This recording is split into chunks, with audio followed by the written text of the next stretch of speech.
tublok deh kalau diartiin kan itu jadi 2 blok ya, mungkin yang dimaksud 2 blok itu blok rambut bagian atas atau blok rambut bagian bawah. Gitu aja sih. Kalau kalian ada pendapat kira-kira tublok tuh kenapa disebut nama tublok dan kayak gimana? Mungkin kalau ada pendapat tulisin aja ya di kolom komentar. Oke, jadi caranya atau cara yang gue lakukan kali ini waktu memotong rambut bagian atas itu tinggal gue section aja teman-teman. Gue section pertama, gue bagi dulu nih rambut bagian depan sama belakang, terus gue tarik ke bawah. Nah, motongnya itu ngikutin ketinggian waktu pakai guard nomor 4 tadi teman-teman, atau baseline atau garis dasar yang dibuat di awal tadi. Nah kayak gitu cara gue motong rambut bagian atasnya. Supaya apa? Supaya nggak kepanjangan atau nggak kependekan aja. Setidaknya kita punya patokan mau sepanjang apa sih rambut bagian atas disisain, atau mau sependek apa sih rambut bagian atas pengen dipotong.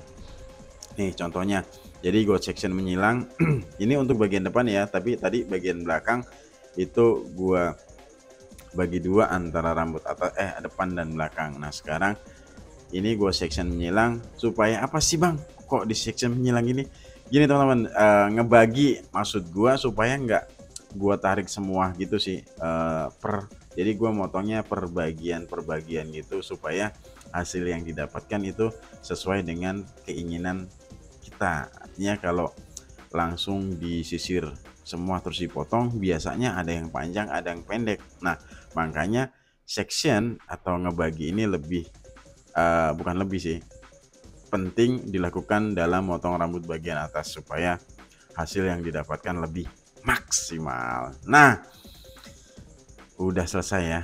Belum sih. Kok udah selesai? Jadi kan kiri kanannya udah gue potong tuh, gue udah dapet patokannya. Nah tinggal gue samain. Nah ini nih cara gue nyamain supaya kiri dan kanan itu sama panjang. Jadi gue kumpulin ke tengah kayak gitu, dan gue potong supaya simetris kiri dan kanan sama panjang. Udah gitu aja dan selesai. Belum. Kalau cuma dipotong pakai gunting biasa, otomatis nanti jadinya itu bagian ujung-ujungnya kurang lancip-lancip teman-teman. Jadi gue berinisiatif untuk menipiskan hanya di bagian ujungnya pakai gunting sasak. Nih gue lagi ngontrol supaya rambut bagian depannya nggak kena alis. Kenapa? Supaya nggak dicukur sama guru kelas lo atau guru PP lo gitu ya. Jadi patokan rambut bagian depannya jangan kena alis. Terus rambut bagian belakang itu nggak ngelewatin kerah. Udah gitu aja sih patokannya. Menurut gua kalau pakai patokan itu nggak akan kena guru BP dah. Oke, tinggal gue tipisin rambut bagian ujung-ujungnya aja. Supaya apa? Supaya terkesan lancip-lancip atau lebih tampak natural teman-teman. Dan simpel kan motongnya, tinggal dipendekin kiri kanan, terus depannya dipotong ngikutin atau sedikit lebih panjang atau sedikit ngegantung supaya dapat kesan tublok haircutnya. Jadi tublok haircut yang gue buat kali ini menyesuaikan atau sesuai dengan anak sekolahan ya. Oke teman-teman, thank you banget udah, ya udahlah sampai di sini aja. Gua pamit, gue dari pakai I bukan pakai I. Pamit, sampai jumpa di video-video gue selanjutnya. Mohon maaf kalau memang ada kata-kata gue yang salah dan tidak berkenan. Gue tunggu pertanyaan kalian, saran dan kritik juga di kolom komentar. Oke, thank you and bye.